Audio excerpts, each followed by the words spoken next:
So I'm driving through here in Jacksonville, Florida, and on 295, which is the loop around Jacksonville, Interstate 295, there's a very famous bridge, and it's called the Dames Point Bridge. Suspension bridge, really cool, state of the art when it was built. It lights up really cool at night. The problem is that the people that decide when to work on that bridge or when to maybe do maintenance on that bridge, they never go across that bridge.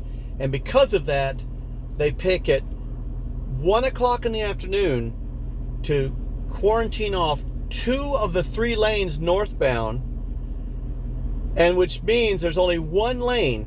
They're bringing 3 lanes of traffic going 70 miles an hour into 1 lane to go over the bridge. And this is a long bridge now. It has a bridge and it has a footer on the other side this distance.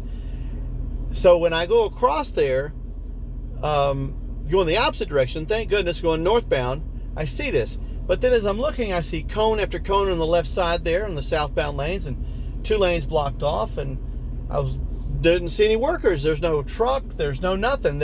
I get all the way over the span on the other side. I thought, well, maybe they're on the other side, they're headed this way, they're painting it, who knows. I get over the top of the bridge, I start down the other side, I look to the left, still a bunch of cones, then I get down a little bit further, there's a police car.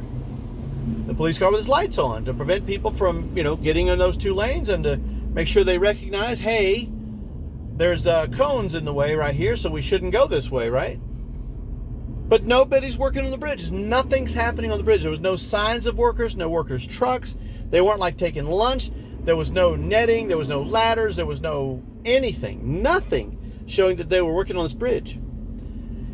And the reason they do that is because whoever's responsible, the Department of Transportation for the state of Florida, doesn't go across that bridge. Because if they went across that bridge, they would pay the extra money it takes to pay these companies to do this stuff at night. They would just pay the $2.98 or whatever it cost to do this at night, because the traffic, I'm not even kidding, from that bridge where it goes into the 3 lanes down to 1 lane is backed up, no kidding, 6 miles. 6 miles worth of traffic, and it is just absolutely crawling. So instead of staging it, also they abruptly did it. So it comes from 3 lanes wide, and within say 100 feet it goes to single lane. It goes from 3 lanes to 1 lane in 100 feet.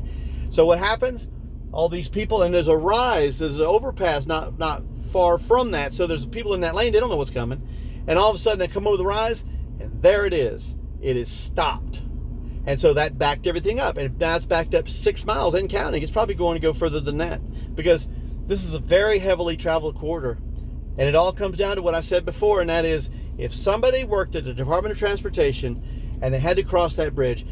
So if I'm ever elected king, here's what I'm going to do. If you making decisions for a particular highway and what's going to happen for work and everything like that, you got to go down the highway. It's got to be in your neighborhood. So only Department of Transportation people that go across this highway, this bridge that I just got over, would be able to make decisions. I think that would solve it all. Just like the politicians in Washington, if they had to deal with the ramifications behind the decisions they made, they would probably make a lot different decision. Thanks for watching.